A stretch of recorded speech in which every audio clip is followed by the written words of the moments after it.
ಎಲ್ರಿಗೂ ನಮಸ್ಕಾರ. ನಾನು ನಿಮ್ಮ ಗೀತಾ ಕೈವಾರ. ಇವತ್ತು ಶ್ರೀಮುದ್ರಾ ಅಕಾಡೆಮಿಯ ಇನಾಗ್ರೇಷನ್ ಕಾರ್ಯಕ್ರಮದಲ್ಲಿ ನಾನು ಮಾರ್ಗದರ್ಶಿಕೆಯಾಗಿ ಬಂದಿದ್ದೇನೆ.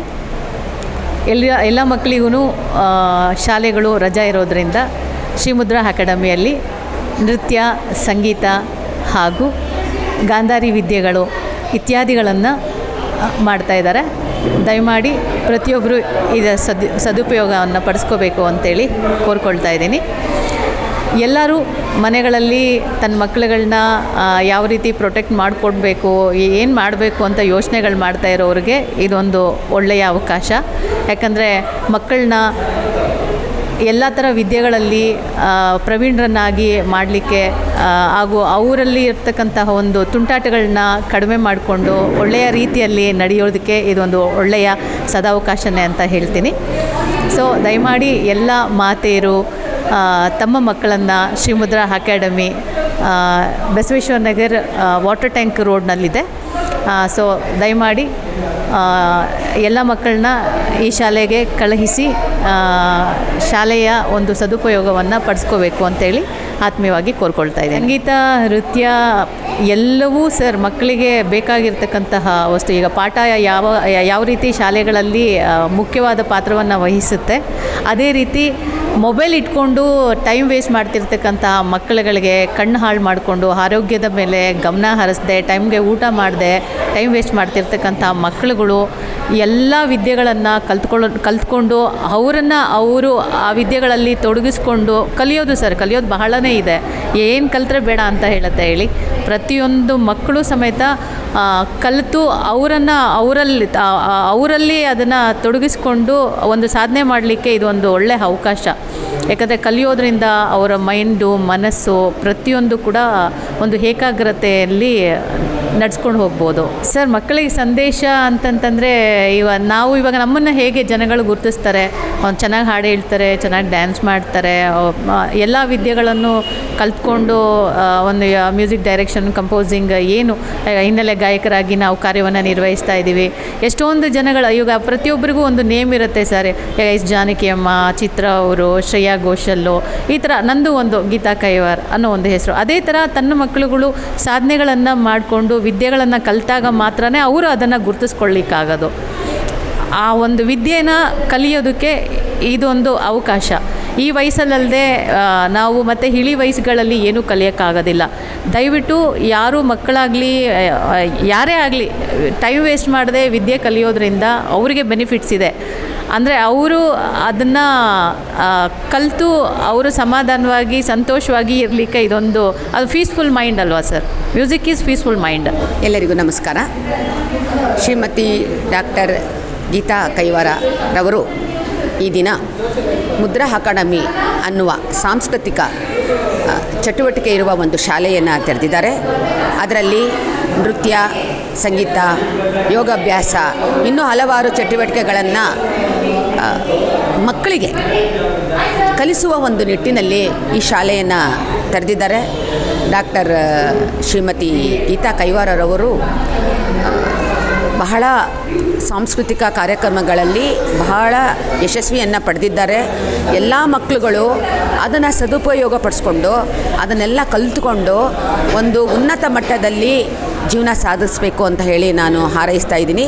ಸೊ ಈ ಒಂದು ಮುದ್ರಾ ಅಕಾಡೆಮಿ ಶಾಲೆಯನ್ನು ತೆರೆದಿರುವ ಡಾಕ್ಟರ್ ಶ್ರೀಮತಿ ಗೀತಾ ಕೈವಾರ್ ರವರಿಗೆ ಎಲ್ಲ ರೀತಿಯಲ್ಲೂ ಒಳ್ಳೆಯದಾಗಲಿ ಅಂತ ಹೇಳಿ ಗುಡ್ ಲಕ್ ಬಯಸ್ತಾ ಇದ್ದೀನಿ.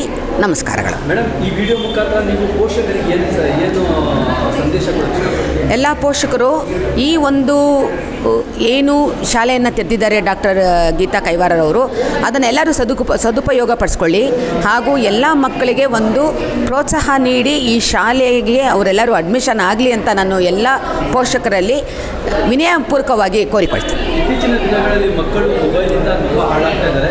ಈ ಥರ ಸಂಗೀತ, ಯೋಗ ಮತ್ತು ನೃತ್ಯ ಅಕಾಡೆಮಿ ಓಪನ್ ಆಗೋದ್ರಿಂದ ಮಕ್ಕಳಿಗೆ ಏನೇನು ತುಂಬ ಅನುಕೂಲ ಆಗುತ್ತೆ? ಇದು ಬಹಳ ಹಿಂದಿನಿಂದಲೂ ಬಂದಿರೋ ಅಂಥದ್ದು ಯಾವುದು ಅಂದರೆ ನೃತ್ಯ, ಸಂಗೀತ ಇವೆಲ್ಲ ಪ್ರಾಪಂಚಿಕವಾಗಿ ಪಾರಂಪರೆಯಿಂದ ಬಂದಿರೋವಂಥದ್ದು. ಇದನ್ನು ನಾವು ಆ್ಯಕ್ಚುಲಿ ಮುಂದುವರಿಸ್ಕೊಳ್ಬೇಕು. ಬಟ್ ಈಗಿನ ಕಾಲದಲ್ಲಿ ಮಕ್ಕಳು ಜಾಸ್ತಿ ಮೊಬೈಲ್ಗೆ ಅಡಿಕ್ಟ್ ಆಗಿದ್ದಾರೆ. ನಾನು ಎಲ್ಲ ಪೋಷಕರಲ್ಲಿ ಇದನ್ನೇ ನಾನು ವಿನಂತಿ ಮಾಡ್ಕೊಳ್ತಾ ಇದ್ದೀನಿ. ಹಾಗೂ ಈ ವಿಷಯದಲ್ಲಿ ತಮ್ಮ ಹತ್ರ ಒಂದು ವಿನಯಪೂರ್ವಕವಾಗಿ ಒಂದು ಕಳಕಳಿಯಿಂದ ನಾನು ಏನು ಕೇಳ್ಕೊತಾ ಇದ್ದೀನಿ ಅಂದರೆ, ನಮ್ಮನೆಯಲ್ಲೂ ನಮ್ಮ ಒಂದು ಮೊಮ್ಮಗು ಇದೆ. ಆ ಮೊಮ್ಮಗು ಹುಟ್ಟಿದಾಗ್ಲಿಂದ ಇಲ್ಲಿವರೆಗೂ ನಮ್ಮನೇಲಿ ನಾವು ಟಿ ವಿನೇ ಆನ್ ಮಾಡಿಲ್ಲ. ಮಗು ಒಂದು ಒಳ್ಳೆ ರೀತಿಯಲ್ಲಿ ಬೆಳಿಬೇಕು ಅನ್ನೋ ಒಂದು ನಿಟ್ಟಿನಲ್ಲಿ ನಾವು ಮಗು ಮುಂದೆ ಮೊಬೈಲ್ನೂ ಕೂಡ ನಾವು ನೋಡೋದಿಲ್ಲ.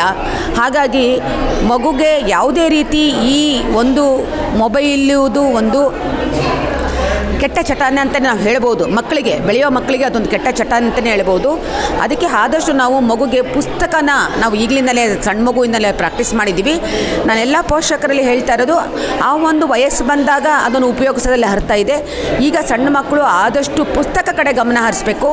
ಈ ಥರ ಒಂದು ನೃತ್ಯ, ಸಂಗೀತ, ಯೋಗಾಭ್ಯಾಸ ಇದ್ರ ಕಡೆಗೆ ಮಕ್ಕಳನ್ನು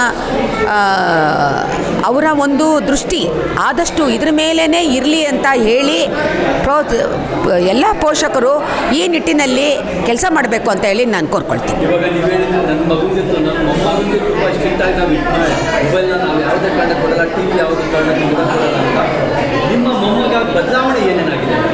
ನಮ್ಮ ಮೊಮ್ಮಗ ಇವಾಗ ಎಷ್ಟು ಬುಕ್ಸ್ಗಳಿಗೆ ಅದಕ್ಕೆ ಕಾನ್ಸಂಟ್ರೇಷನ್ ಇದೆ ಅಂತಂದರೆ, ಮನೇಲಿ ಎಲ್ಲ ಕಡೆಯೂ ನಾವು ಬುಕ್ಸ್ಗಳನ್ನೇ ಇಟ್ಟಿದ್ದೀವಿ.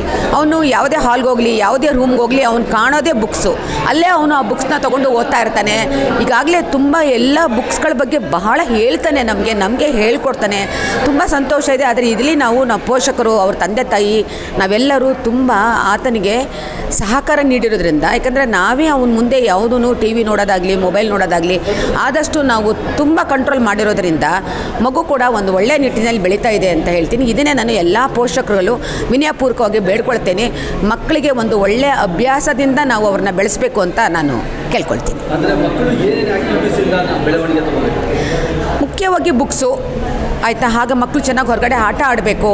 ಎಷ್ಟು ಆಟ ಆಡ್ತಾರೆ, ನಮ್ಮ ಇಂಡಿಯಾ ದೇಶನ ನಾವು ಬಹಳ ಎತ್ತರಕ್ಕೆ ತಗೊಂಡು ಹೋಗ್ಬೋದು. ಯಾಕಂದರೆ ಕ್ರೀಡೆಗೆ ಈ ಇಂಡಿಯಾ ದೇಶದಲ್ಲಿ ಬಹಳ ಪ್ರಾಧಾನ್ಯತೆ ಇದೆ. ಹಾಗಾಗಿ ಇವಾಗ ಎಷ್ಟು ನಮ್ಮಲ್ಲಿರೋ ಕವಿಗಳು ಪ್ರತಿಯೊಬ್ಬರು ಪುಸ್ತಕದ ಮುಖಾಂತರನೇ ಮೇಲೆ ಬಂದಿರೋದು. ಹಾಗಾಗಿ ಪ್ರತಿಯೊಬ್ಬ ಪೋಷಕರು ಮಕ್ಕಳಿಗೆ ಆದಷ್ಟು ಬುಕ್ಸ್ಗಳನ್ನ ಓದೋದಕ್ಕೆ ಅವಕಾಶ ಮಾಡಿಕೊಡ್ಬೇಕು. ಆದಷ್ಟು ಮೊಬೈಲಿಂದ ದೂರ ಇಡಬೇಕು ಅಂತ ಹೇಳಿ ಕಳಕಳಿಯಿಂದ ನಾನು ಬೇಡ್ಕೊಳ್ತೀನಿ. ಶ್ರೀ ಮುದ್ರಾ ಅಕಾಡೆಮಿ ಶ್ರೀಮತಿ ಗೀತಾ ಕೈವಾರ್ ಹಾಗೂ ಸೋನಾಲಿ ಹಾಗೂ ಸಹನಾ ಅವರ ಸಮ್ಮುಖದಲ್ಲಿ ಅವರ ಒಂದು ಅಪೇಕ್ಷಿತ ಒಂದು ಸಂಸ್ಥೆ ಹಾಗೂ ಸಂಸ್ಥಾಪಕರಾದ ಮಂಜುನಾಥ್ ರೆಡ್ಡಿ ಅವರು ಅವರ ಸಹಯೋಗ ಅಥವಾ ಅವರೇ ಒಂದು ಸ್ಥಾಪನೆ ಮಾಡ್ತಕ್ಕಂಥ ಒಂದು ಸಂಸ್ಥೆ. ಈ ಸಂಸ್ಥೆ ವಿಶೇಷವಾಗಿ ಗೀತಾ ಅವರು ನನಗೆ ಪರಿಚಯ ಇದ್ದಂತೆ ಸುಮಾರು ವರ್ಷಗಳಿಂದ ಸಮಾಜಕ್ಕೆ ಒಂದು ಕಲೆ, ಸಂಗೀತ, ನೃತ್ಯ, ಯೋಗ ಹೀಗೆ ಇನ್ನಿತರ ಹಲವಾರು ಸಾಮಾಜಿಕ ಸಾಂಸ್ಕೃತಿಕ ಚಟುವಟಿಕೆಗಳನ್ನು ನಡೆಸ್ತಾ ಇದ್ದಾರೆ. ಅದರಲ್ಲಿ ತುಂಬ ಆಸಕ್ತರಾಗಿ ಸಮಾಜಕ್ಕೆ ಈ ಒಂದು ಏನೋ ಸಂಗೀತ ಇರ್ಬೋದು, ನೃತ್ಯ ಇರ್ಬೋದು, ಹಾಗೆ ಯೋಗ ಇರ್ಬೋದು, ಹಾಗೆ ಮತ್ತೊಂದು ಅವ್ರಲ್ಲಿ ಏನು ಅಡಕವಾಗಿದೆ ಆ ಒಂದು ಏನೋ ವಿದ್ಯೆಗಳನ್ನು ಸಮಾಜಕ್ಕೆ ಕೊಡಬೇಕು. ತುಂಬ ಹಂಬಲದಿಂದ ಅವರು ಈ ಒಂದು ಮುದ್ರಾ ಅಕಾಡೆಮಿಯನ್ನು ಪ್ರಾರಂಭಿಸಿದ್ದಾರೆ. ಇದಕ್ಕೆ ಅವರ ಸಹಪಾಠಿಗಳಾದ, ಅಂದರೆ ನಾವು ಸೇರಿ ಸಹಪಾಠಿಗಳಾದ ನಾವೆಲ್ಲರೂ ಅವರಿಗೆ ಅವ್ರ ಜೊತೇಲಿ ಇದ್ಕೊಂಡು ಅವರು ಕೂಡ ನಮ್ಮ ಕೈಲಾದ ಮಟ್ಟಿಗೆ ಸಹಾಯ ಮಾಡ್ತಾ, ಅಂದರೆ ಸಹಾಯ ಅಂತಂದರೆ ನಾವು ನಮ್ಮ ಏನು ವಿದ್ಯೆಗಳದ ಆ ವಿದ್ಯೆಗಳನ್ನು ನಾವು ಕೂಡ ಅಲ್ಲಿ ಸಮಾಜಕ್ಕೆ ದಾರಿ ಇರಬೇಕು ಅನ್ನೋ ದೃಷ್ಟಿಯಿಂದ ಈ ಒಂದು ಸಂಸ್ಥೆಯಲ್ಲಿ ನಾವು ಕೂಡ ತೊಡಗಿಸ್ಕೊಂಡಿದ್ದೀವಿ. ಹಾಗಾಗಿ ಮುದ್ರಾ ಅಕಾಡೆಮಿ ಸಮಾಜಕ್ಕೆ ತುಂಬ ಹತ್ತಿರವಾಗಿ ಎಲ್ಲರಿಗೂ ರೀಚ್ ಆಗಬೇಕು ಅಂತ ನಾನು ಈ ಮೂಲಕ ಭಗವಂತನಲ್ಲಿ ಪ್ರಾರ್ಥನೆ ಮಾಡ್ತೀನಿ, ಗುರುಗಳಲ್ಲಿ ಪ್ರಾರ್ಥನೆ ಮಾಡ್ತೀನಿ. ಸರ್, ಮಕ್ಕಳು ಯೋಗ ಮಾಡೋದ್ರಿಂದ ಅವರಲ್ಲಿ ಏನೇನು ಬದಲಾವಣೆ ಆಗ್ಬೋದು ಮತ್ತು ಅವ್ರಿಗೇನೇನು ಅನುಕೂಲ ಆಗ್ಬೋದು? ಮಕ್ಕಳು ಚಿಕ್ಕ ವಯಸ್ಸಿನಲ್ಲಿ ಯೋಗ ಕಲಿತರೆ ಸಹಜವಾಗಿ ಶರೀರ ಫ್ರೀಯಾಗಿರುತ್ತೆ. ಯಾವುದೇ ಆಸನ ಮಾಡ್ಬೋದು. ಆಸನ ಮಾಡಲಿಕ್ಕೆ ತುಂಬ ಸಲೀಸಾಗಿ ಅವರು ಆಸನಗಳನ್ನು ಮಾಡ್ತಾರೆ. ಆದರೂ ಅವರು ಮುಂದಕ್ಕೆ ಒಂದು ಹುಮ್ಮಸ್ಸಿನಿಂದ ಇನ್ನೂ ಹೆಚ್ಚಿನ ಯೋಗ ವಿದ್ಯೆಯನ್ನು ಕಲೀಲಿಕ್ಕೆ ಚಿಕ್ಕ ವಯಸ್ಸಿನಲ್ಲಿ ಅವರಿಗೆ ಪ್ರೋತ್ಸಾಹ ಕೊಟ್ಟಂಗೆ ಆಗುತ್ತೆ. ಜೊತೆಯಲ್ಲಿ ಬೆಳೀತಾ ಏನು ಈ ವಿದ್ಯೆಯನ್ನು ರೂಢಿಸ್ಕೊಂಡು ಸಾಧನೆ ಮಾಡ್ತಾ ಸಮಾಜಕ್ಕೆ, ಪ್ರಪಂಚಕ್ಕೆ ಹೆಚ್ಚು ಏನೋ ಯೋಗ ವಿದ್ಯೆಯ ಮುಖಾಂತರ ಸಮಾಜವನ್ನು ಸುಧಾರಣೆ ಮಾಡುವಂಥದ್ದು, ಆರೋಗ್ಯವನ್ನು ಸುಧಾರಣೆ ಮಾಡೋದು, ದೈಹಿಕ ಮಾನಸಿಕ ಆರೋಗ್ಯವನ್ನು ಕೊಡುವಂಥದ್ದು, ಇದೆಲ್ಲ ಸಾಧ್ಯ ಆಗುತ್ತೆ. ಉದಾಹರಣೆಗೆ ಯೋಗ ಗುರುಗಳು ಹೆಸರು ಹೇಳ್ತೀನಿ. ಸರಿ, ಅವರೊಬ್ಬರು 9ನೇ ವರ್ಷದಲ್ಲಿ ತುಂಬಾ ಅನಾರೋಗ್ಯ ಪೀಡಿತರಾಗಿ ತುಂಬ ಬಾಧೆ ಪಡ್ತಾಯಿದ್ರು. ಆವಾಗ ಅವರ ತಂದೆ ತಾಯಿ ಸುಮಾರು ಕಡೆ ತೋರಿಸಿದ್ದಾರೆ, ಏನು ಈ ಥರ ತೊಂದರೆ ಇದೆಯಲ್ಲ, ಆರೋಗ್ಯ ತೊಂದರೆ ಇದೆ, ಇನ್ನು ಚಿಕ್ಕ ವಯಸ್ಸಿಗೆ ಹೀಗೆಲ್ಲಾಗೋಗ್ಬಿಟ್ರೆ ಹೇಗೆ ಅಂತಬಿಟ್ಟು ಸರಿ ತೋರಿಸಿದ್ದಾರೆ. ಸುಮಾರು ಕಡೆ ಡಾಕ್ಟ್ರಿಗೆ ತೋರಿಸಿದ್ದಾರೆ. ಆದರೆ ಡಾಕ್ಟ್ರುಗಳು ಏನೆಲ್ಲ ಔಷಧಿಗಳು ಮತ್ತೊಂದು ಅವರ ಏನೋ ಸೇವೆ, ಅವರ ಚಿಕಿತ್ಸಾ ಕ್ರಮಗಳಿಂದ ಎಲ್ಲ ಕೊಟ್ಟಿದ್ದಾರೆ. ಆದರೆ ಅದರಲ್ಲಿ ಒಬ್ಬರು ಹಿರಿಯರು ಹೇಳಿದ್ದಾರೆ, ಯೋಗ ಸೇರಿಸಿದಾಗ ಯೋಗವನ್ನು ಕಲಿತಾಗ ಇದೆಲ್ಲ ಸುಧಾರಣೆ ಆಗುತ್ತೆ ಅಂತಬಿಟ್ಟು. ಅವರು BK ಸಾಯಂಗಾರ್. ಅವರು ಚಿಕ್ಕ ವಯಸ್ಸಿನಿಂದಲೇ ಏನು ಯೋಗ ವಿದ್ಯೆನ ಇಷ್ಟಪಟ್ಟು ಶ್ರದ್ಧೆಯಿಂದ ಭಕ್ತಿಯಿಂದ ವಿದ್ಯೆ ಕಲಿತರು, ಸಂಪೂರ್ಣ ಆರೋಗ್ಯಪೂರ್ಣರಾದರು. ಜೊತೆಯಲ್ಲಿ ವಿಶ್ವವಿಖ್ಯಾತ ಯೋಗ ತಜ್ಞರಾದರು. ಯೋಗಾಸನ, ಪ್ರಾಣಾಯಾಮ, ಈ ರೀತಿ ಏನು ಅಷ್ಟಾಂಗ ಯೋಗ ಮಾರ್ಗ ಇದೆ, ಯಮ, ನಿಯಮ, ಆಸನ, ಪ್ರಾಣಾಯಾಮ, ಪ್ರತ್ಯಾಹಾರ, ಧಾರಣ, ಧ್ಯಾನ, ಸಮಾಧಿ ಅಂತ ಏನು ಹೇಳ್ತೀವಿ, ಅದರಲ್ಲಿ ತೊಡಗಿಸ್ಕೊಂಡು ಅವರು ತಮ್ಮ ಜೀವನವನ್ನು ಉದ್ಧಾರ ಮಾಡಿಕೊಂಡ್ರು. ಒಂದು ರೀತಿಯಲ್ಲಿ ಆರೋಗ್ಯ, ಇನ್ನೊಂದು ರೀತಿಯಲ್ಲಿ ಸಮಾಜಕ್ಕೆ ಇದೊಂದು ಸೇವೆ.